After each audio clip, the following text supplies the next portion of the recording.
Originally, I wanted to do my other last part of the Rocky Mountain battle video that takes place on the mountainous state line between Idaho and Montana. And I am going to do that. I'm going to do that next, but for right now, I just wanted to speak candidly. You can call it a rant, you can call it whatever you want, but I just wanted to speak very candidly, okay? Back in 1941, the United States Armed Forces was 1.8 million in 1941, right before we got involved in World War II. World War II was already in full swing. It began in 1939, September 1939. We were not yet involved in it in 1941 until December at the very end of the year. But before that happened, we were at 1.8 million. Our armed forces, in such a time of uncertainty as now, is shrinking to 1941 levels. We previously, not even a year ago, had 2.4 million. And I was of the assumption that it was still hovering around that number, but evidently I'm wrong. Evidently, I'm wrong in my assumption because evidently a certain thing that they've been required to partake in has been causing the numbers to dwindle drastically. And at the rate of dwindling on its current path, in a few more months, we'll be back down to 1941 sizes. We, right now, as I speak these words, are at 2.2 from 2.4. And that's across the board, all services and branches. But we're shrinking. It's the incredible shrinking armed forces. Like the incredible shrinking lady, that old movie from, what was it, the 80s, 70s, something like that. I don't know, I seen it once when I was growing up. I'm old. But anyway, so what you have is you have this being forced upon people, and people aren't taking to it because who wants that? Who wants something that is potentially going to end them for good? Who wants that? Who wants to be part of something that is woke and more of a political activist force than an actual fighting force? Who wants to be part of that? I mean, honestly. And people are worried about a draft. I mean, come on now. If they're getting rid of people for not taking a certain thing, I think the last thing people need to worry about is a draft, because a draft is impossible, and I'll tell you why. When we are invaded, when we get involved in a major world war, pardon my French, but I'm sorry, I gotta say it, the shit is gonna come down on us so hard and so fast, people are gonna be standing slack-jawed in the streets, eyes popping out of their heads, watching foreign troops rape, pillage, and plunder on our soil, marching by, rolling by in their columns of troops and vehicles, watching their ground attack aircraft swoop down and release heavy ordnances that just land on specific areas, and other missiles and objects flying through the air and just leaving a wake of destruction in their path. That is what's going to happen, folks. Have no illusions. Have no illusions. There will be no draft.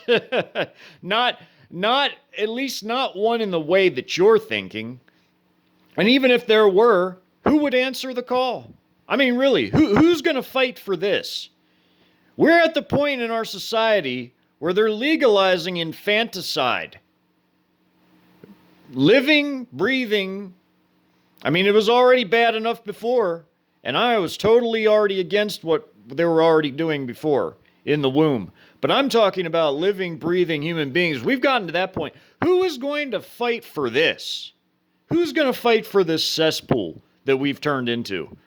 This woke mess, this infanticide mess, this mess of just, it's just a mess. It's a shit stain on the world right now. That's Mystery Babylon. This is Babylon in all its ways, as mentioned in the Bible. Who is going to fight for this? Honestly, ask yourselves, who's going to answer the call? I think you're going to see nothing like that. You're not going to see any conscription, folks. It's not going to be fast enough. Do you understand the resource mobilization, the human resource mobilization, the tangible resource mobilization, the time, effort, and energy required to implement such a thing? Do you understand that? How are they going to do that when there's no food, when there's no fuel? Is our military going to run on green energy? Are they going to put like satellite panels on the tanks? We don't have any fuel. We don't have any food. How the hell are they going to do a draft? When China and Russia come in, it's going to be a mop-up operation, folks. You have woke Lloyd Austin. You have people like Honore. You have General Honore. All these woke fat slobs like Milley and all the rest. You have all of them. I mean, they're supposed to be the leaders of our forces. Do you think they would lead this country to a victory? You have failed new weapons projects that are a product of pork barrel spending and bureaucracy, and you get garbage like the F-35 and the Zumwalt. My two favorite examples, because one is supposed to be the next generation destroyer, and the other is supposed to be our go-to mainstay for our air forces, Navy, Air Force, and I think the Marine Corps as well. And that thing is a piece of trash. It's a flying soda can. It's not all it's cracked up to be. Do research into it. You'll find out. Anyways, I've told you all about that many times. That's nothing new. We know about the capabilities of our enemies. I've shown you time and time and time and time again all their capabilities and how they stack up against ours. And now we've been left behind in the dust to rot. So you look at the leadership running this country into the ground. It's criminal. It's criminal. You look at it. Do you think for 1 second that we have a chance? You freaking kidding me, man? You think we could beat China? The most powerful superpower that ever walked on this planet? It's not us. Not anymore. China has become what we used to be, multiplied by maybe 2. Go look at all the stuff they have. Go look at their industrial capacity, the amount of gold they have, their Belt and Road Initiative, the vast, ginormous freaking military forces they have, paramilitary and military combined. You think we can beat that? You're smoking crack if you think we can beat that. I'm sorry, but I got to be blunt. You know, this is a rant. This is me speaking candidly. I'm not trying to impress nobody. I'm just saying what's on my mind. And you have woke Lloyd Austin trying to tell Modi over in India what he's going to do. Psst, man, get out of here with that. He's probably going to laugh in his face, in Austin's face, and tell him to go kick rocks. We're doing nothing but making enemies all around the world, tearing ourselves down while our enemies build themselves up.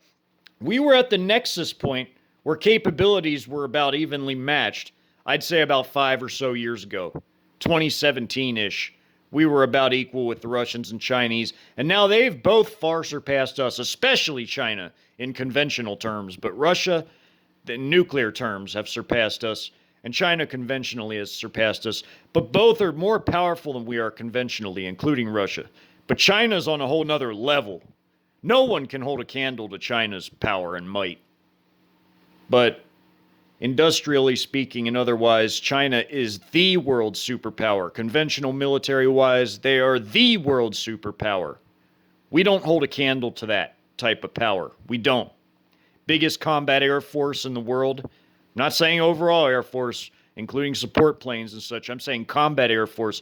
Biggest, most modernized, capable Navy due to what's on their ships, the electronic warfare and the missile systems and weapon systems. They have the biggest, most modern Navy. Biggest, most powerful Air Force, combat Air Force. Biggest, most powerful paramilitary and Army land forces. Biggest missile forces? Nah, we don't stand a chance. Biggest industrial capacity? Nah. Most gold? That's it. That's my rant.